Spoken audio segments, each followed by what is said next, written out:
I see this as a great opportunity to jumpstart a momentum of great reset as far as our views on how we can finally combat desertification. So that is one. I see it also as an opportunity, like where the countries, industries, and businesses can finally move together on this matter.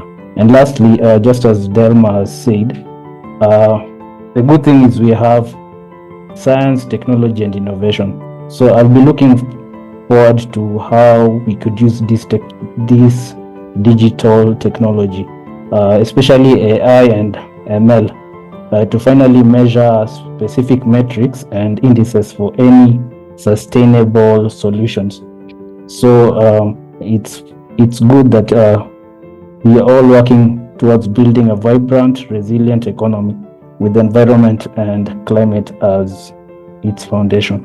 Some of the key challenges, as Abubakar has highlighted, I believe the land issue is common also in Kenya. You find that the average age of a farmer in Kenya is 61, which is 1 year older than the recommended retirement age. And that's so funny. It means like a lot of people here a lot of our farmers, they're almost, they're past their productive years. And so it's an issue that I think needs to be addressed, because, even if like this issue also creates a domino effect, in the sense that, it's like most of the farmers, they use old practices in farming, and this can greatly affect issues such as soil health. And so another issue that I'd like to mention is it's a challenge that I find it cuts across not only Kenya but also the East African region, and also almost all corners of Africa, and that is pastoralism. So you find that Africa and livestock keeping are like intertwined. So you find like in Kenya and Tanzania we have the Maasais.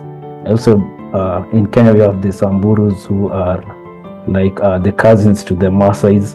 In West Africa we have the Fulanis, Tuaregs in North Africa, and down south we have Himba of Namibia. So you find that the economic value of the pastoral communities is a significant one.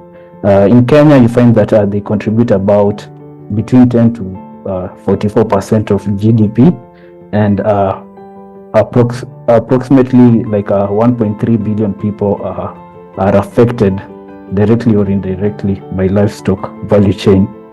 And so when the issues regarding climate affect the pastoralist, you find that in Kenya the GDP is really affected.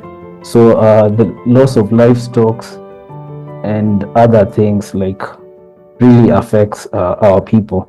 And so there is the need to like find a way to build these people, like develop the resilience around their common way of living. And that's why I'm thinking about of having communal ranches that can it's like an insurance. You pull resources together to face these issues. And so later on I'll highlight the opportunities. So there are plenty of opportunities such as tourism, and also something we can borrow from China is we can borrow what we call rural tourism. And another thing that I'd also like to reiterate what other people have said is it's high time that we empower the masses, especially education wise. It's time that we develop like the dissemination of knowledge to our people and also the world. People need to know about soil health and agricultural practices that may improve the climate. So some things are really paramount, and like ensuring healthy and nutritious food for the world's growing population is key. And that's why I remember reading an article by a Kenyan entomologist, Esther Gumbi. So she was talking about the need to to watch out on the soil health of the soil that we are planting. So she was mentioning that, soil health, there in the soils we have what we call beneficial microbes, pastoral communities, and how they are integral in maintaining the ecological balance and biodiversity of the regions. So the first one I noticed is encouraging these pastoral communities to leave deforestation and encourage them to embrace rural tourism, which is a concept that has really developed well in China. So another thing is how do we can encourage them, or rather empower these communities to engage in pastoral honey and wax production in place of charcoal and wood.